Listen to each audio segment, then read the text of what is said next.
Hello everybody, it's me Yanao. Today I would like to share a video with you to describe a little bit more precise how I found out why people still switch too much to the mind. As you maybe already probably know, I try to do my best to bring people from the mind more back to the heart for different reasons. One of the most important reasons for me is if you're in your heart, you're more in the present moment. To enjoy your life, you have to be in the present moment. The mind is in the past or in the future, but we have to live the present moment. To create our life, whatever we want to do is here and now. I figured out a few weeks ago when I was talking to some people why they switch back to the mind. It is even a kind of a belief. They really believe to be in the heart, maybe you can be in private life. But if you have to work, especially whatever you do, you have to use the mind, you have to come back to the mind.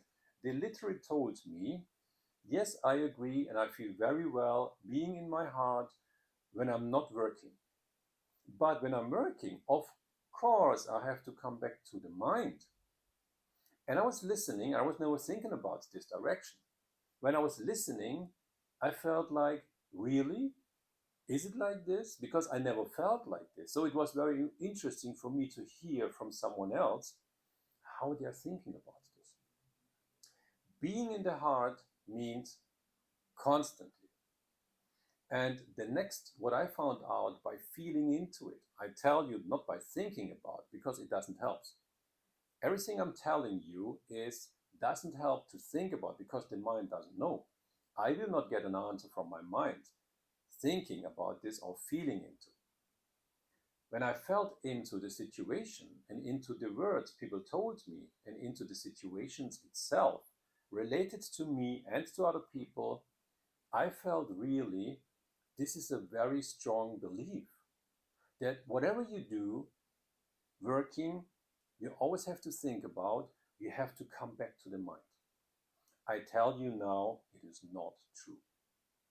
Subconscious, that I'm very sure about this. Even people who tell me they need the mind when they're working, they have to come back to the mind. Subconscious, people take decisions not only out of the mind. Probably the one they take out of the mind, they are not working, but they don't realize this.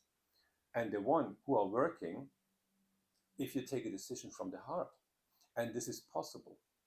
If you watch some older videos from me, of course, I'm aware. I know I told like we need the mind to take decisions. But not really, actually. We can use the mind to take decisions. If you understand your mind and if you are aware you have a mind, you are not the mind. The mind is just one tool of you, one tool you're using for your life.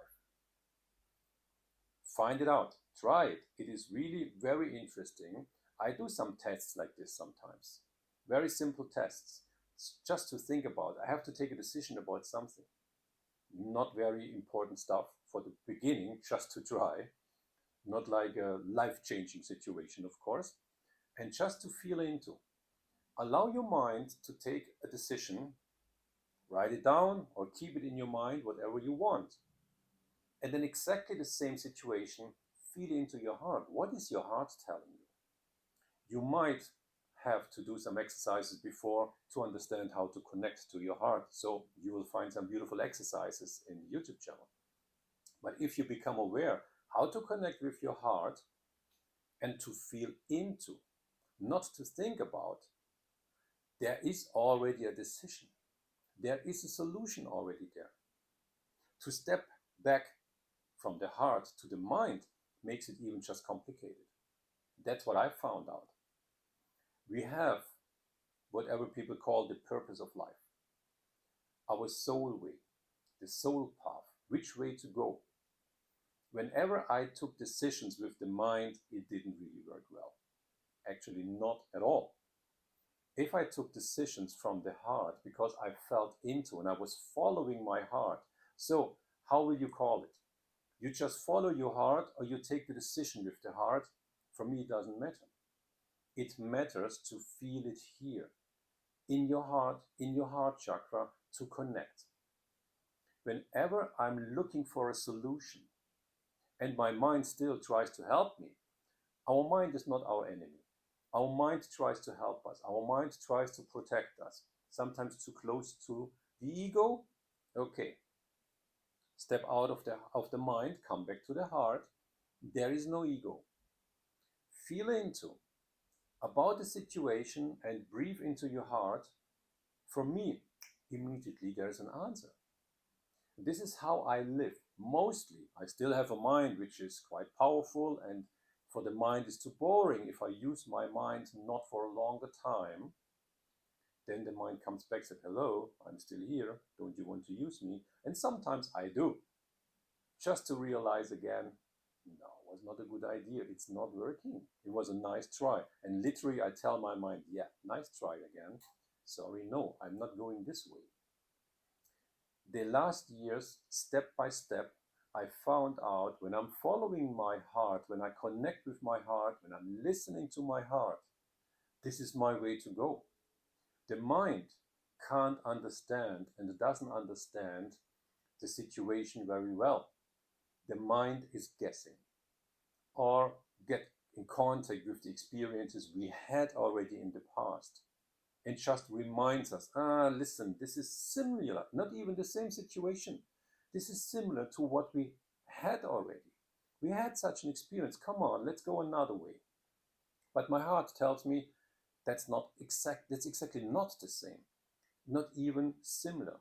But the mind will tell me it is similar, so go another way, because the mind is not open about the unknown. And this is another very interesting point. For the mind, so many things are the unknown. Doesn't feel so well. For your heart, nothing is unknown. Your heart already knows the way.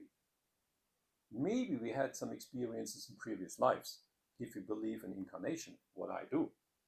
So there are some experiences the mind can't remember, but the heart was there because this mind was not in a previous life, but this soul was in a previous life. Isn't it interesting? It just came in right now. When we started the video, I was not thinking about to tell you this. And again, I was not thinking about because I can't know it. My mind can't know, but my heart knows. And the point about this is, whatever comes to you, for me, it comes through the crown chakra and I receive it with the heart. It goes through. The mind is a very big filter. It filters everything and sorts out what the mind doesn't understand. And believe me, this is a lot what the mind doesn't understand. For the heart doesn't have to think about. We have an intelligence here. Just to remind you, it's the emotional intelligence. It's always there. When you get up in the morning, your mind is still a little bit sleepy. Your heart is there. Your heart is always in the present moment, always. Sometimes we need a little bit longer when you wake up in the morning to come to the heart. But the heart is already there. The heart never sleeps, by the way. The mind sleeps, of course. But the heart is always awakened and always there. You can always get in contact with your heart. If you are afraid of something, you wake up in the night, you hear some noises, your mind is afraid. Your heart will tell you, it's fine. Calm down. And this is the exercise, remember, when you work with your heart. Your heart calms you down. Your mind triggers the nerve system. So to come back to the heart helps you so much to go through the whole life. My last years, let's say 6 to 8 years, became more and more beautiful, more and more powerful, because I was listening to my heart and I was feeding into my heart and I was following the guidance. My inner guidance is my heart and not my mind. Keep this in your mind and work with your heart. Thank you for watching this video. Press the like button, share it with your friends if you like the channel, and hopefully see you soon again.